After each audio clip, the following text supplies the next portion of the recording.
All right, we're back with one of our favorites, Michael Katz from the DJ Journal. Covers Ole Miss, of course, and he's a Heisman voter now.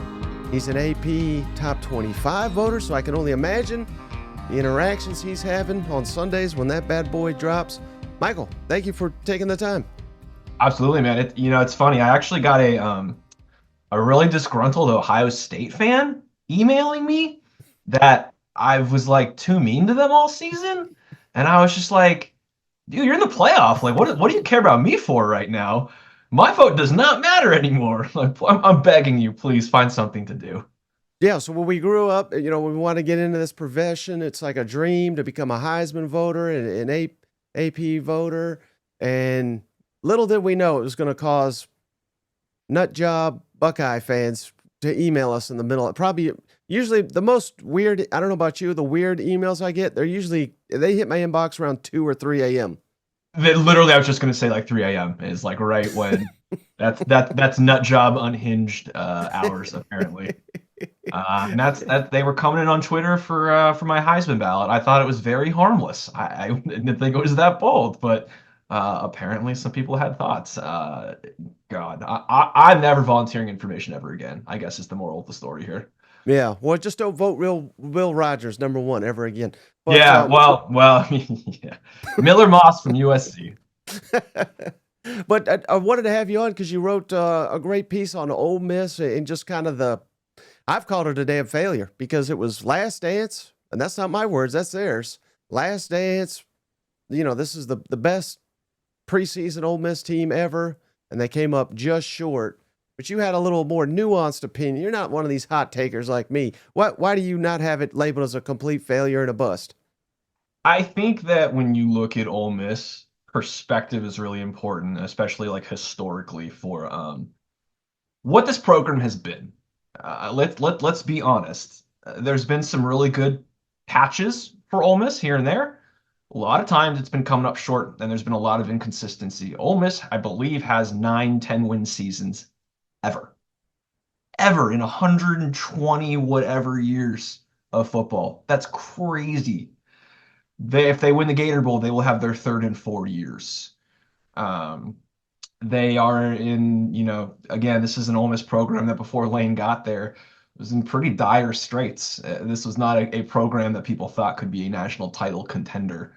And here we are, in year 5, and it's a disappointment that they're ranked number 14 in the CFP and they missed out. And I understand that, listen, it's a different era with the transfer portal and NIL. There's money involved and roster budgets and all these sorts of things. And with how good Ole Miss finished the year last year, going 11-2, I think there was just this expectation that automatically they were like a shoo-in. And let's be honest, no, they don't have anyone to blame but themselves for how the season went. They lost 3 games by 13 points. And every game, there was a moment when they probably could have just let it, taken it over, and they could have run away with it, and it didn't happen. But at the same time, I think that with them, it's important, and I think we're seeing this now with their portal action and their really good recruiting. They got the best recruiting class since Lane's been here. Caleb Cunningham was a huge recruiting win to get him. I think there was this sort of idea that if it didn't happen this year, it all falls apart and that it's never going to happen at Ole Miss. And I think it's, and when you say last dance and stuff, I think it's when you come up short, it's easy to be like, okay, well, then it's automatically a failure because the one thing they said they wanted to do, they didn't do. But as we're seeing with this, they're bringing in high-level portal guys. They've got dudes coming back. I think they're going to be pretty good at quarterback again with Austin Simmons. He came in against Georgia and he did not look intimidated at all. I think that when you look at it as this was never just about 1 year, this was about building something sustainable, I think then it's hard to call this a failure, a complete failure. Can you say that you didn't meet your goals this year? Absolutely. This was a team that wanted to make the CFP. They thought that after they beat Georgia, I don't think there was anyone in that room who didn't think that they could make a run. I mean, let's be honest. They were the hottest team in the country at that point. And then they they slipped up against Florida and it didn't work out. But I think that the goal was never just to have one playoff caliber team. And in this 12 team era, you're going to have opportunities to be in the hunt more consistently now than ever. And um, they're recruiting and amassing talent in a way that lets you know that, well, yeah, it didn't happen this year and that sucks, but that doesn't mean that they're not trying to do it again next year and the year after that and the year after that. I think that they're building something sustainable, I think, was always the goal. And when you look at it that way, until, Lane's gone or the program goes in a different direction, whatever it is, I don't think you can call it a failure because this is all part of the long-term plan, if that makes sense.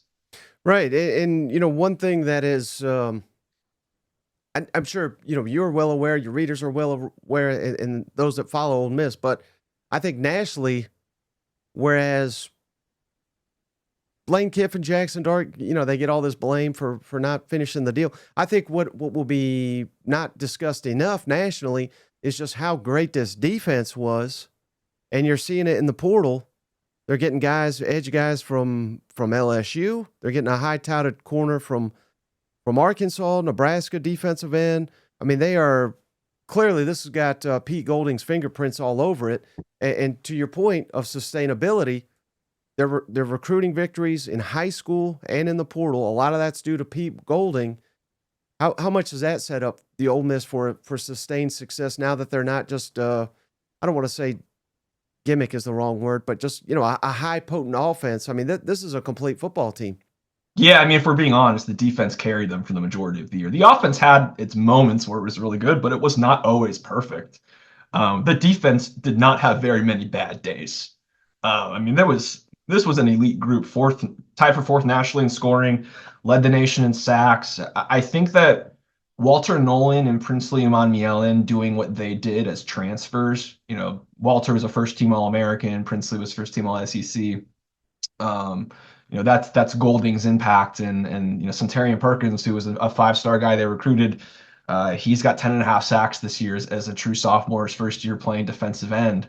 I think that, like, again, you always think of Lane as its quarterback, it's this high flying thing, but now you can see that, well, if you're a good defender and you want to get some accolades and get noticed, you can come to Ole Miss and do pretty well for yourself. Walter Nolan is about to make a lot of money very, very soon, and so is Princely, and so is Trey Amos, the cornerback who came from Alabama, who had an All-American caliber season. I think that the narrative around what Ole Miss can be has changed, and I think that Pete Golding is. I know a lot of people had thoughts on Pete before he got hired here and all that stuff, but I think his impact here is. I don't think you can overstate it. Any surprise, which I guess we shouldn't be at all, but any surprise that Ole Miss has been so active in the transfer portal? They've added, I think, 9 or 10 guys so far, and we know they'll probably add more. But it was during the I don't even know what to call it anymore, signing period, National Signing Day, what have you. Kiffin said, you guys are going to be stunned when you see some of these figures for these portal guys. Where it seemed like there was a lot of emphasis on high school, yet here we are again, and they're not signing. Well, that's what Kiffin calls it, because that's what it is. They're not signing all the high profile free agents, but they are getting quite a few. Any surprise how active they've been so far in the portal window? Not really. I mean, I think again, a great high school class, the best they've had, and you have some guys who you imagine are going to be long-term impact players. But I think it's really hard to depend on true freshmen around the country. Very rarely do you get a guy who day one is just, you are going to help us win a national championship right now. It just does not happen very often. And so I think that that's when you sort of the portal becomes so interesting is, for a while, it's like, I think in a perfect world, you always build your team through traditional high school recruiting, right? And you fill in the gaps with the portal guys. And some schools can do that. Ole Miss isn't quite there yet. They can't do it all through high school recruiting. So I think they're still in this phase where they're building high school classes and they're going to have their own talent, from that they're growing. But at the same time, You're going to lose kids to the portal, and you're going to need some pieces through the portal. So, and again, I'm never really surprised with the way that Lane's done it. I think he is, listen, he has thoughts on a lot of things, and he will say things about a lot of things, but he understands how it works, and he just because he doesn't like it doesn't mean he's not going to do it. And I think that's a really important distinction. Does he have a personal vendetta against the Arkansas football program with all their additions out of the portal? Did you see some of those AI generated? My God, dude, I was sitting on my couch and I was just like, every image was like Lane Kiffin wearing overalls, carrying pigs out of like burning houses. I was like, what are we doing? Um, yeah, no, yeah, the streak they went on there over the weekend was pretty insane. But again, I don't think it's because they're from Arkansas. I think it's because they're really good players and they wanted to change. And Ole Miss, again, when you win by 30 whatever in Fayetteville, that place looks pretty good probably if you're trying to leave. Mm-hmm. And Ole Miss, Lane Kiffin, they've always kind of been ahead of the curve when it comes to this portal, when it comes to NIL. And the way I understand it now, I didn't understand it a month ago. I thought, oh, good Lord, they're going to make the what are they in the Gator Bowl? Like, are they going to be able to field a team? Because there's going to be so many opt outs. But again, credit to them. They're ahead of the curve. They saw what Florida State, what happened to them. And it's my understanding that they backloaded a lot of these NIL contracts so that a lot of these guys are going to play, and seemingly all of them, right? Aside from Chris Paul. So, man, again, they're just so ahead of the curve on all this stuff. No, yeah. To our knowledge, Pooh Paul's the only guy who's not. So you're getting Walter Nolan, you're getting Jackson Dart, you're getting Princely Monmiel, and you are getting close to the best version of Ole Miss and a healthy version against a Duke team that has lost both of its quarterbacks or its top two quarterbacks to the portal already. So it's fun. I like the day that the bowls were announced. One of the websites was like, "Man, this could be like a skeleton crew for Ole Miss. You have no idea what's going to be." It's like it's kind of flipped. The skeleton crew kind of looks like it's Duke right now, because everyone's playing for Ole Miss, which is I understand. I'm sure there's some logistics in terms of the NIL and whatnot, but I think it also says a lot about the culture. And I know culture is a cliche term, and it can be overused, but I think it does say a lot about where the program is in terms of belief and what they're doing when you've got a team that, listen, those guys were disappointed they're not in the playoff. There's no question. But and yeah, it's the Gator Bowl. Is that where they thought they were going to be? Of course not. But they want to play one more time with each other, and it's just really rare. Like you're looking around the country, some of these CFP teams have backup quarterbacks transferring like right now. Like that's insane. You've got guys opting out of what's his name, Kennard at South Carolina. I guess just opted out of the Citrus Bowl. Dude's a superstar. He's going to make his money either way. Mm-hmm. But Walter Nolan's going to make his money either way too. And so it's just really interesting to see how Ole Miss, and really over the last few years they really haven't had opt-outs. I mean, last year it was Cedric Johnson opted out of the Peach Bowl. A couple years before, Matt Corral decided to play, and obviously he got hurt in that game. But I think there is something to be said for how they've gotten guys to buy in all the way through, even if they didn't get to where they wanted to go. Mm-hmm. And if I could put you on the spot, do you think that Lane Kiffin ever leads Ole Miss to the college football playoff? And if the answer is yes, will that? I don't know. I don't know if he needs to make up, because again, you're right. I mean, now we got Texas into this conference, but before Texas, I mean, it was Georgia, it was Alabama, and then it was really Ole Miss. If you're talking just record wise, conference teams, they've been as successful as anybody.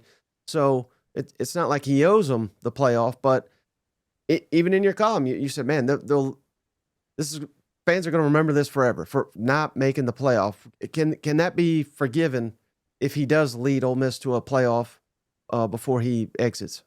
Yeah, I mean, it is insane how quickly the narrative changed too. Like you had the biggest win in school history against Georgia. I mean, that was a game changer on so many levels. And 2 weeks later, it doesn't matter anymore to an extent. But I think that winning that Georgia game, even though they didn't get to the playoff, I still think that's really big because it shows that Ole Miss can do it. I think it's just about consistency now. Like beforehand, in the last few years, they didn't really stand a chance against Georgia. The 52-17 game last year in Athens was just a shellacking. It was awful. They've played a lot of games against Alabama that were like that. They got close in 2022 here, and ended up coming up short. I think that now that they've proven that they can beat the upper echelon SEC teams, there's nothing that leads me to believe that, again, if they were close at 9-3 with losses to Kentucky and teams that are all unranked now, if you lose 2 games now in the SEC, you're in pretty good shape, depending on who you lose to and who you beat. So, yeah, I don't know if it's going to be next year, but I think they're going to be better than people think next year, and I think that the year after that is I think another year where they could really really make a deep run. But yeah, again, I wish I knew how long Lane was going to be here. We never know, so it's going to come up every season because that's just the way it works here. But as long as he's here, they're going to have a shot. Well, hey, final thing then, Michael, your perfect segue. You could have had no idea I was going to ask you this, but are you prepared for when Ryan Day gets fired on Sunday that we're going to start up the Lane Kiffin to Ole Miss rumors immediately, or to Ohio State? Excuse me. Right now I'm grieving my USC-dom right now, so I'm kind of stuck there right now. But well, thankfully man, he can't. He's not welcome there. You know what? his daughter goes there. Well, that's true. Yeah, apparently time heals all wounds, but it's insane how this has all come like around. But yeah, I don't see him being a great fit in Columbus, Ohio. Just okay. Okay. I don't know. It just doesn't seem like they would necessarily take to the way he does things. Uh, Right. that being said, I think Lane could be successful anywhere he goes at this point. But also, the narrative around Ryan Day is pretty stunning. You've got a guy who's had you in the playoffs like every year, and they hate that man. They hate that man. It's absolutely. I've never seen anything like it. That's It's college football fandom summed up in a sentence there. So, truly, the guy has like the best winning percentage like ever, and just like get this guy out of here. He's trash. all right, Michael. Before you go, tell my audience how can they follow you? How can they find your work? You can find my work at djournal.com, and if you're bold and you want to make fun of a Heisman ballot, you can find me on x.com at Michael L. Katz, Katz. Yeah, it's a wild scene over there on his Twitter feed. So just buckle up if you're gonna give him a follow. Yeah, it's often you'll do a lot of drive-bys. You'll see something happen. You'll be like, "Oof, we're not today. We're not diving in today." All right, thank you, my friend, and